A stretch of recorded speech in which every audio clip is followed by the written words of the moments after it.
Nós vamos agora dar continuidade ao nosso estudo sobre os 2520. Vamos tratar de Ellen White e os 2520. Espero que nas outras apresentações tenha ficado claro.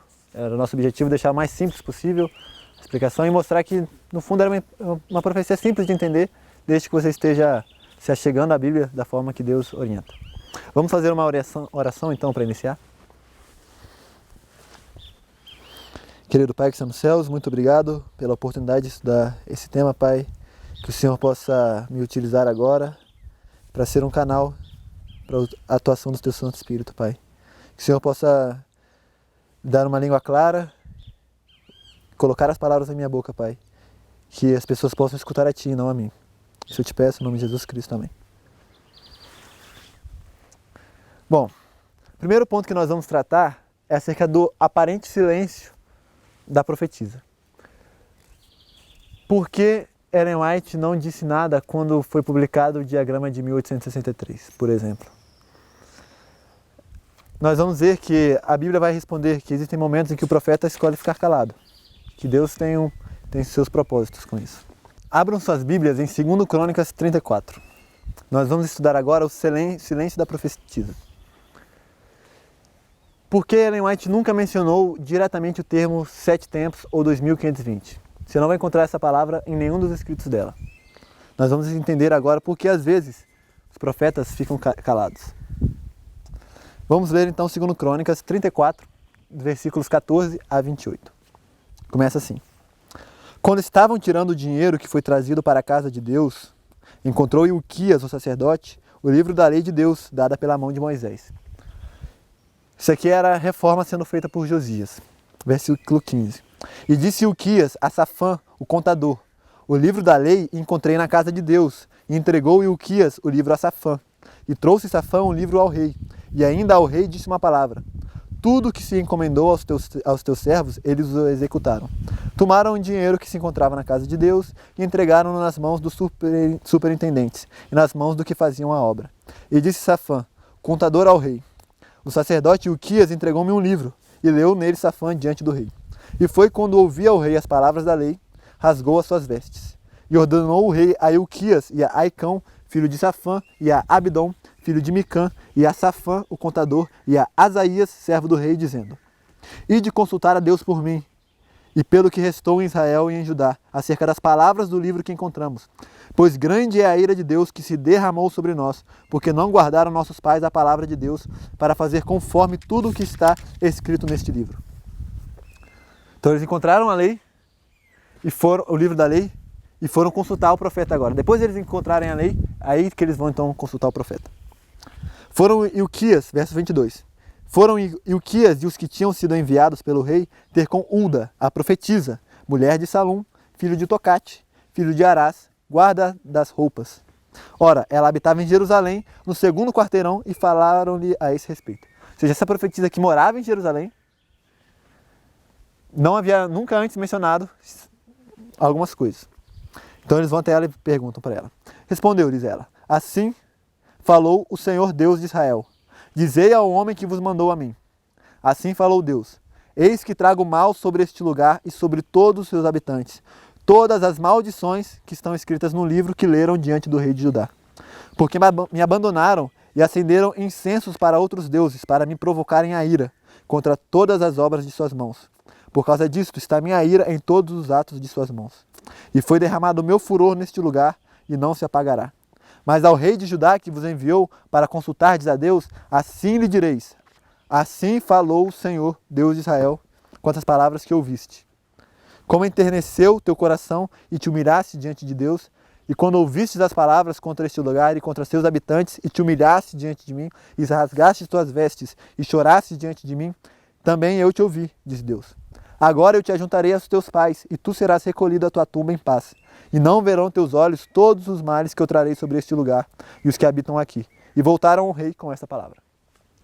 Então temos aqui uma profetisa que estava vivendo na época de Israel, em que eles se haviam apartado da lei de Deus, mas ela não falou nada.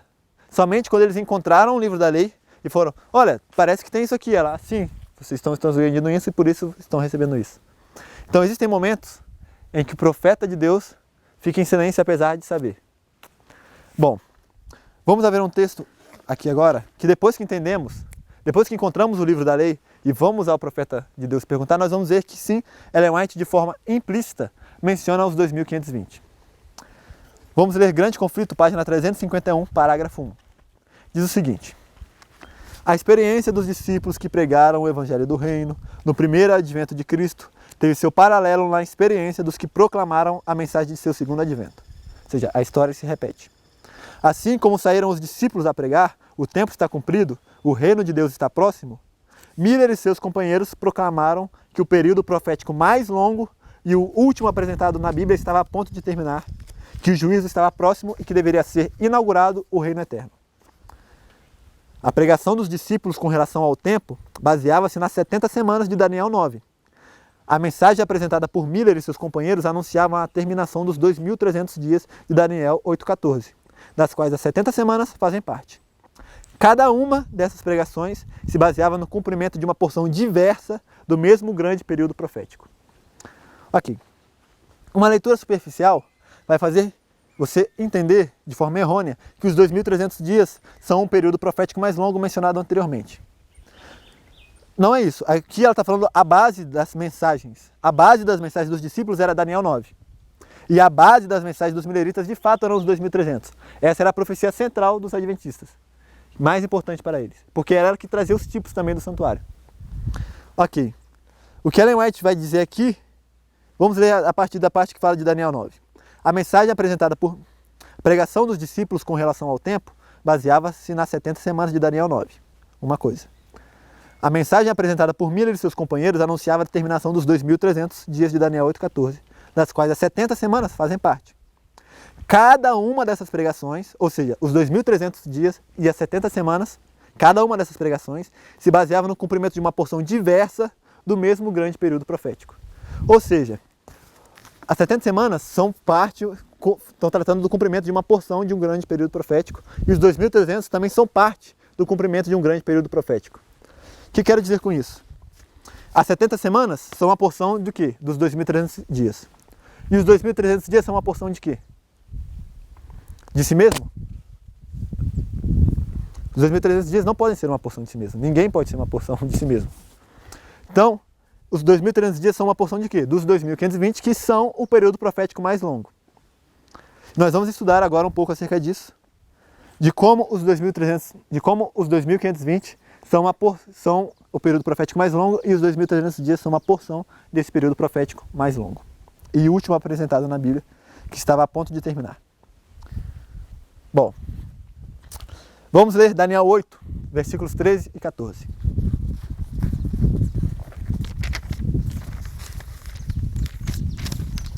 Diz o seguinte, se referindo às 2.300 tardes e manhãs.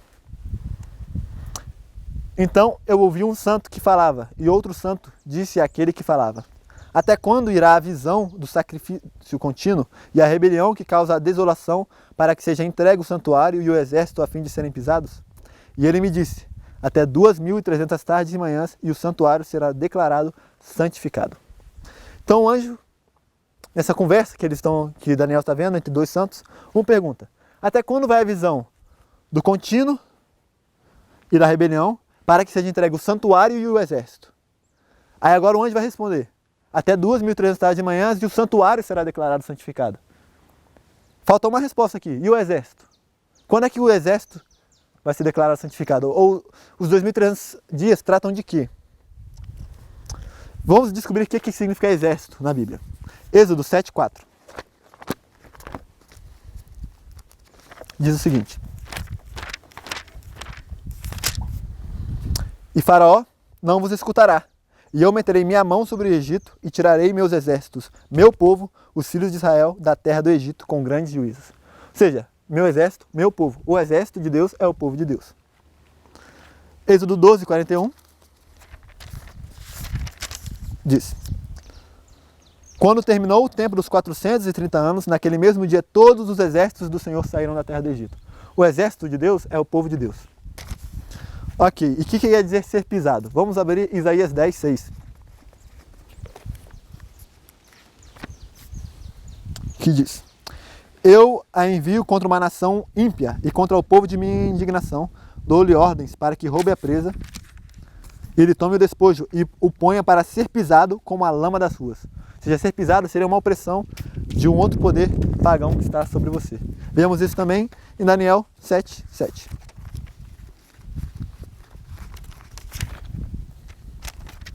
Que diz: depois disso, nas visões da noite, eu continuei olhando, e eis um quarto animal, espantoso e extremamente forte, com enormes dentes de ferro. Ele fazia em pedaços e devorava e colocava aos pés o que restava. E ele era diferente de todos os animais que o haviam precedido, e tinha 10 chifres. Aqui ele está pisando. E aqui no versículo 23, já vê outro texto, vai falar assim: assim disse, o quarto animal será um quarto reino da terra, que será diferente de todos os reinos. Ele devorará toda a terra e a pisará com os pés e a esmagará. Ou seja, ser pisado seria uma opressão de uma nação ímpia. Então o povo de Deus, o exército de Deus deveria ser pisado e o santuário também. Ok. Quando é que o santuário começou a ser pisado? Quando é que o exército começou a ser pisado? 677, Judá começou a ser pisado, e 723, Israel começou a ser pisado, as datas do início dos 7 tempos. Mas o santuário começou a ser pisado nesse tempo? O santuário, na época de Daniel, estava sendo pisado? Existia santuário na época de Daniel? Vamos ver 2 Crônicas 36.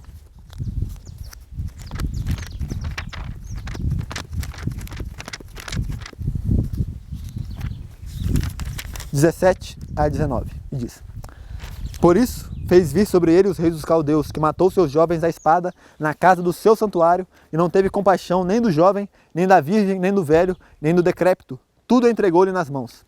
E todos os utensílios da casa de Deus, grandes e pequenos, e os tesouros da casa de Deus, e os tesouros do rei e de seus ministros, tudo trouxe para a Babilônia. E queimaram a casa de Deus e derrubaram a muralha de Jerusalém. E todos os seus palácios queimaram a fogo, e todos os seus instrumentos preciosos destruíram. Ou seja, aqui estamos vendo que a casa de Deus, o santuário, foi destruído. Então, na época de Daniel, não havia santuário para ser pisado. O santuário só pode ser pisado depois do momento que ele existe.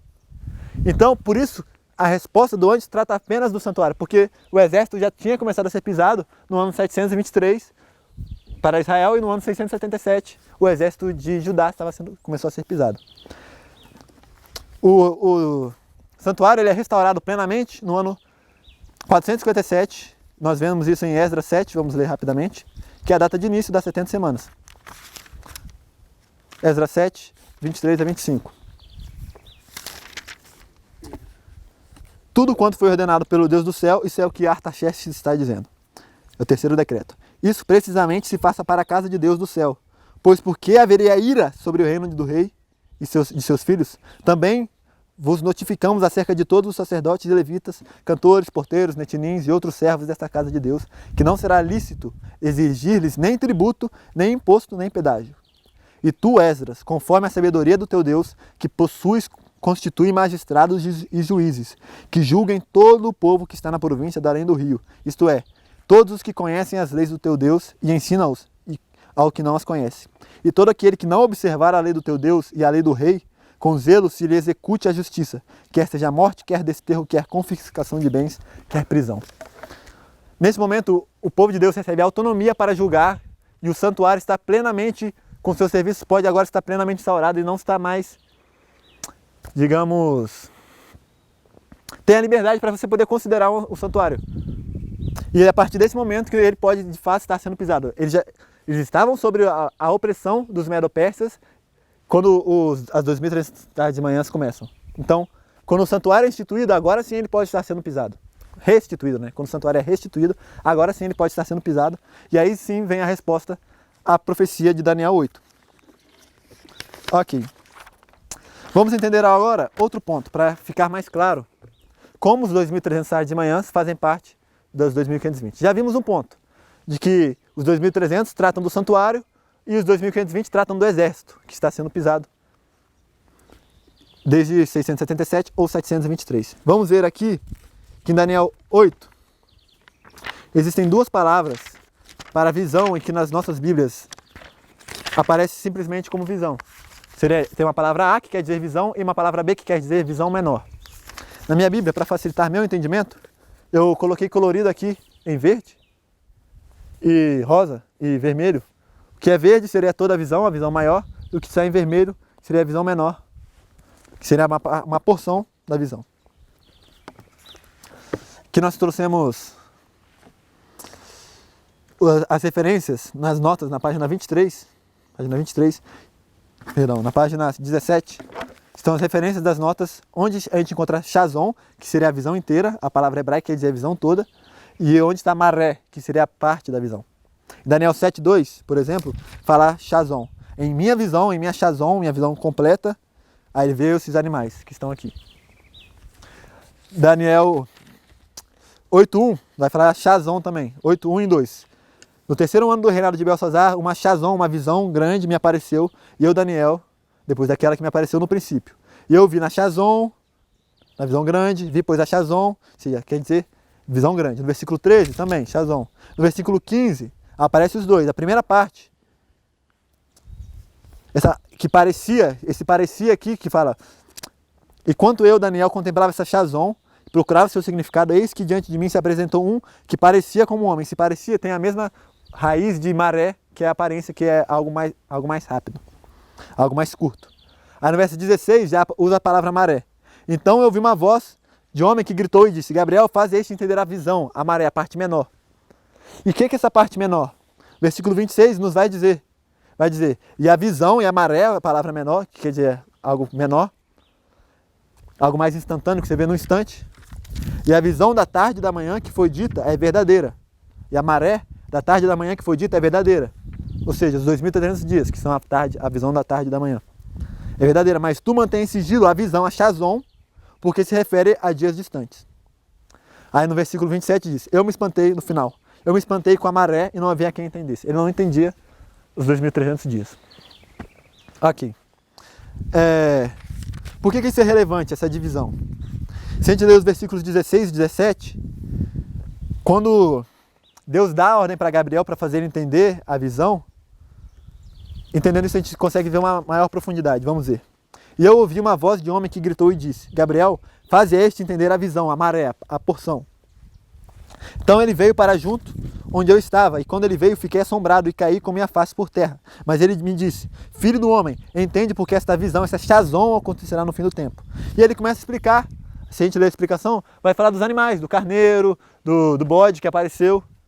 Por quê? Porque se você quiser entender a maré, os 2.300 dias, você tem que entender a Chazon, você tem que entender a visão toda, a visão completa, que trata desde quando o povo começa a ser pisado, desde quando o exército começa a ser pisado, para que aí você possa entender quando o santuário começa a ser pisado. Que foi essa, inclusive, nós já tratamos disso nesse estudo, a ordem que Miller levou para entender, e Daniel também chegou a entendimento dos 2.300 dias.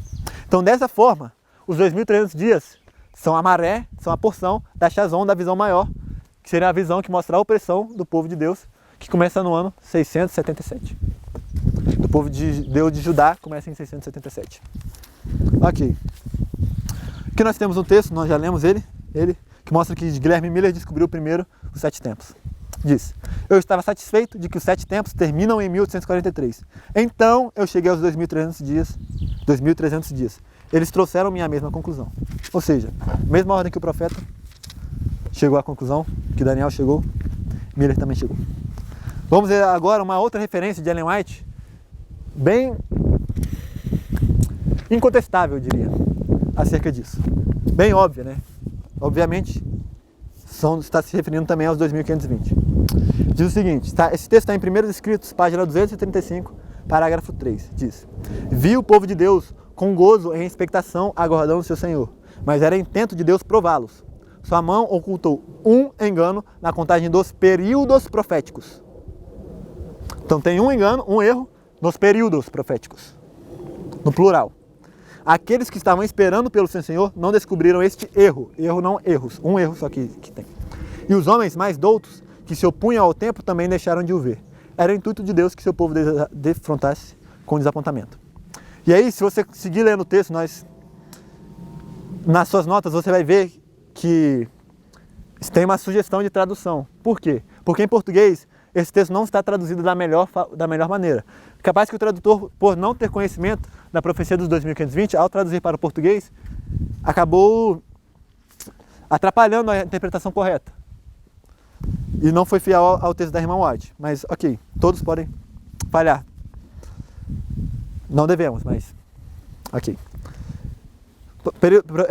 Primeiros Escritos, página 236, parágrafo 1. Diz o seguinte: de novo foram levados às suas Bíblias, a fim de examinar os períodos proféticos.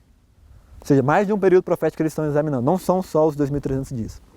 A mão do Senhor removeu-se dos algarismos e um erro foi explicado. Viram que os períodos proféticos chegavam a 1844.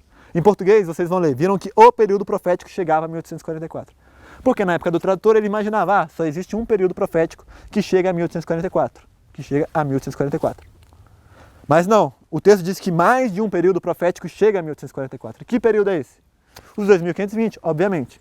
Existia um outro período profético que sim chegava a 1843, junto com essas profecias. Vejam aqui no diagrama. Chegam a 1843, chegam a 1843. Os 1335 também chegam a 1843. Mas eles continuam chegando em 1843 porque eles começam no ano 508, depois de Cristo, não antes de Cristo. E esses começam antes de Cristo, por isso esses vão chegar, depois de entender o conceito do ano inteiro, eles vão chegar à data de 1844. Então Ellen White está claramente dizendo que mais de um período profético chega a 1844. Prossigamos o texto. Voltemos, na verdade, ao início da frase. Viram que os períodos proféticos chegavam a 1844 e que a mesma prova que haviam apresentado para mostrar que o mesmo, em português fala o mesmo, mas em inglês fala os períodos proféticos, terminavam em 1843. Demonstravam terminar em 1844. Prossigamos. Os crentes nesta mensagem eram oprimidos nas igrejas. Durante algum tempo, aqueles que não quiseram receber a mensagem foram impedidos pelo medo de agir de acordo com os sentimentos de seu coração. Porém, a mensagem do tempo revelou seus verdadeiros sentimentos. Desejavam silenciar o testemunho que os expectantes se sentiam compelidos a dar de que os períodos proféticos se estendiam até 1844. Mais uma vez, em português está no singular, mas se vocês buscarem o texto original em inglês, vai estar no plural. Ou seja, mais uma vez ela está dizendo, os períodos proféticos, não só o período profético, mas os períodos proféticos chegam até 1844. Com clareza, os crentes explicavam o seu engano, no singular, e davam as razões por que esperavam seu Senhor em 1844. Seus oponentes não puderam aduzir argumentos contra as poderosas razões que se ofereciam. Contudo, a ira das igrejas se acendeu. Estavam decididas a não dar ouvidos às provas. Não queriam ouvir. Tinham provas claras, mas eles não queriam escutar as provas. Dar ouvidos às provas e de excluir de seu meio... Estavam decididos a não dar ouvidos às provas e de excluir de seu meio o testemunho, de modo que os outros não o pudessem ouvir. Eles não queriam ouvir, também não queriam que os outros ouvissem. Os que não ousaram privar os outros da luz que Deus lhes dera foram excluídos das igrejas, mas Jesus estava com eles e eles estavam alegres ante a luz do seu semblante. Estavam preparados para receber a mensagem do segundo anjo. Ok. Então, havia um único erro e... o erro não era os 2520, porque havia um único erro que era esse aqui de terminar em 1843 e períodos proféticos terminavam em 1844. Ou seja, obviamente, ela está falando dos 2520. Ou seja, ao falar dos períodos proféticos, ela obviamente está incluindo os 2520, porque são mais de um período profético. E o único período profético que chega a 1844, além das 2.300 horas de manhã, são os 2520, que estão sendo referidos de forma implícita por Ellen White. Os 2520 fazem parte também dos dois diagramas que Ellen White diz que foram ordenados pelo Senhor. Eu convido a você a ler na página 5 dessas notas. Esses textos, nós já lemos aqui nas apresentações anteriores, eles são bem claros, dizendo que é uma profecia desses diagramas. Esse é o diagrama de 1843, esse é o diagrama de 1850. E existem profecias, existe uma profecia na Bíblia sobre essas tábuas, que são as tábuas de Abacuque, que contêm a verdade. Ok, então além disso, dela mencionar esses diagramas que amparam essas verdades, Ellen White também fala acerca do clamor da meia-noite. Essa aqui é a primeira visão de Ellen White, que está na página 14 de Primeiros Escritos. Diz: enquanto eu estava orando junto ao altar da família, o Espírito Santo me sobreveio e pareceu-me estar subindo mais e mais alto da escura terra. Voltei-me para ver o povo do advento no mundo, mas não o pude achar, quando uma voz me disse: olhe novamente e olhe um pouco mais para cima. Com isto, olhei mais para o alto e vi um caminho reto e estreito, levantado em lugar elevado do mundo. O povo do Advento estava nesse caminho, a viajar para a cidade que se achava na sua extremidade mais afastada. Tinham uma luz brilhante colocada por trás deles no começo do caminho, a qual um anjo me disse ser o clamor da meia-noite. Essa luz brilhava em toda a extensão do caminho e proporcionava claridade para os seus pés, para que assim não tropeçassem. Se conservavam o olhar fixo em Jesus, que se achava precisamente diante deles, guiando-os para a cidade, estavam seguros. Mas logo alguns ficaram cansados e disseram que a cidade estava muito longe e esperavam nela ter entrado antes. Então Jesus os animava, levantando seu glorioso braço direito, e de seu braço saía uma luz que incendia sobre o povo do Advento, e eles clamavam, Aleluia!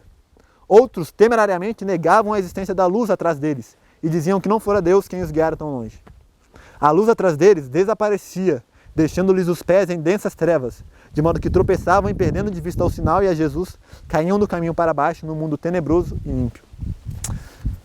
Ellen White fala que foi colocada uma brilhante luz no início do nosso caminho, da nossa igreja, que foi a luz do clamor da meia-noite. Vocês podem ler no livrinho.org, tem na parte de documentos, vocês vão encontrar lá o texto na íntegra, o verdadeiro clamor da meia-noite, que foi uma mensagem apresentada por Samuel Snow em agosto de 1844, em que ele apresenta 5 pontos. Dentre esses 5 pontos estão os 2520. Se você nega os 2520, você nega também a mensagem do clamor da meia-noite. Ou seja, ao amparar o clamor da meia-noite, Ellen White também está amparando as mensagens contidas lá. E se nós negamos o que diz a visão, Ellen White não, né? Deus que deu essa inspiração a Ellen White. Deus está amparando isso. E o que Deus diz acerca dos que negam essa luz? Outros temerariamente negavam a existência da luz atrás deles e diziam que não fora Deus quem os guiara tão longe. As pessoas que dizem, não, Deus não nos guiou tão longe a pensar essas coisas, não. A luz atrás dessas pessoas desaparecia, deixando os pés deles em densas trevas, de modo que tropeçavam e, perdendo de vista o sinal e a Jesus, caíam do caminho para baixo no mundo tenebroso e ímpio. O próximo texto vai dizer também que a mensagem dos 2520 está conectada com a mensagem do alto clamor, por isso ela é muito relevante. O tempo de prova está sobre nós. Devemos construir sobre a rocha que irá resistir à tempestade do teste e provação. Ao vermos o cumprimento da profecia, nós sabemos que o fim de todas as coisas está próximo. Apresente os eternos princípios da verdade. Mostre o que a palavra de Deus declara que terá lugar nessa terra. O Deus que deu a Daniel instrução sobre as cenas finais da história da terra irá certamente confirmar o testemunho de seus servos no tempo determinado em que eles derem o alto clamor. E o texto continua. Todas as mensagens dadas de 1840 a 1844 devem ser feitas ativas agora. Essa é a síntese do que todos os mileritas em comum pregavam. O que todos os mileritas em comum pregavam é o que está nesse diagrama aqui de 1843. E aqui, todas. Isso inclui a mensagem dos 2520. Todas as mensagens dadas de 1840 a 1844 devem ser feitas ativas agora, pois há muitas pessoas que perderam os seus objetivos. As mensagens devem ir para todas as igrejas. Cristo disse, mas bem-aventurados os vossos olhos porque veem e os vossos ouvidos porque ouvem. Porque em verdade vos digo que muitos profetas e justos desejaram ver o que vós vedes e não ouviram, e ouvir o que vós ouvis e não ouviram. Bem-aventurados os olhos que viram as coisas que foram vistas em 1843 e 1844. A mensagem foi dada e não deve haver demora em repetir a mensagem, porque os sinais dos tempos estão a cumprir. O trabalho de fechamento deve ser feito. Um grande trabalho será feito em um curto tempo. Uma mensagem em breve será dada pelos escolhidos de Deus, que aumentará em um alto clamor. Em seguida, Daniel estará em seu lote para dar seu testemunho. As mensagens que foram apresentadas em 1843 e 1844, que estão escritas nesses diagramas, vão ser repetidas e elas vão aumentar até chegar a um alto clamor. Os fundamentos. Ellen White vai colocar isso aqui claramente como os fundamentos de nossa fé. Ela diz no próximo texto que foi publicado na Review and Herald, 14 de abril de 1903, no parágrafo 35. Diz, o aviso chegou, nada deve ser permitido entrar que perturbe o fundamento da fé sobre a qual temos construído desde que a mensagem veio em 1842, que foi a data da publicação desse diagrama, 1843 e 1844. Eu estava nesta mensagem e desde então eu tenho estado em pé diante do mundo, fiel à luz que Deus nos deu. Não nos propomos tirar os nossos pés para fora da plataforma em que foram colocados, ao buscarmos dia a dia o Senhor com oração fervorosa em busca de luz. Você acha que eu poderia abandonar a luz que Deus me deu? Ela é como a rocha eterna. Os fundamentos da nossa fé são como a rocha eterna. O texto anterior diz que o tempo de prova está sobre nós e devemos construir sobre a rocha. A rocha eterna é o quê? as mensagens que foram apresentadas de 1842 a 1844. De 1840 a 1844.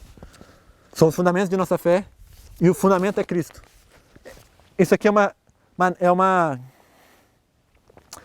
é a combinação do divino com o homem. São textos bíblicos, profecias bíblicas expressadas de forma humana. O próximo texto está em Cristo Triunfante, página 373. Diz: a proclamação da primeira e da segunda e terceira mensagens angélicas foi demarcada pela inspiração, pela palavra da inspiração. Nenhuma estaca ou prego se deve remover. Nenhuma autoridade humana tem mais direito de mudar a posição dessas mensagens do que de substituir o Antigo Testamento pelo Novo. O Antigo Testamento é o Evangelho em figuras e símbolos. O Novo Testamento é a realidade. Um é essencial ao outro. O Antigo Testamento apresenta lições dos lábios de Cristo, e essas lições não perderam sua força em nenhum sentido. A primeira e a segunda mensagens, são Apocalipse 14, 6 a 8, foram dadas em 1843 e 1844. E estamos agora sobre a proclamação da terceira. Mas todas as três mensagens devem ainda ser proclamadas. É tão essencial agora como sempre foi que sejam repetidas àqueles que estão em busca da verdade. Mediante a pena e a voz devemos fazer soar a proclamação, mostrando sua ordem e a aplicação das profecias que nos levam à terceira mensagem angélica. Não pode haver uma terceira sem a primeira e segunda. Ou seja, mostramos aqui vários textos de Ellen White que tratam desse tema. E Ellen White diz que não é a abundância de argumentos que influencia na mensagem. Os textos foram apresentados e cabe a cada um se orar a Deus, buscar averiguar por si mesmo e chegar às conclusões, se possível, orientadas por Deus, se cada um quiser, né? Vamos orar agora mais uma vez para encerrar esse estudo. Querido Pai que está nos céus, muito obrigado por podermos ver que o Senhor revela o fim desde o princípio, Pai, que nós podemos aprender lições da Tua Palavra que mostram que o Senhor tem cuidado do seu povo, Pai. Que assim como foi antes de que acharam o livro da lei e pensaram que é isso, e então entenderam que a maldição estava sobre o povo, na nossa época também entendemos, Pai, que havemos deixado os fundamentos, Pai, que o Senhor agora está nos trazendo para as veredas antigas, Pai, para que possamos reconstruir os caminhos destruídos, Pai, de geração em geração. Ajude-nos agora a entender essas mensagens, Pai, e a colocarmos elas em práticas, Pai. Que nós possamos entender a profundidade da Tua verdade. Isso eu te peço em nome de Jesus Cristo, amém.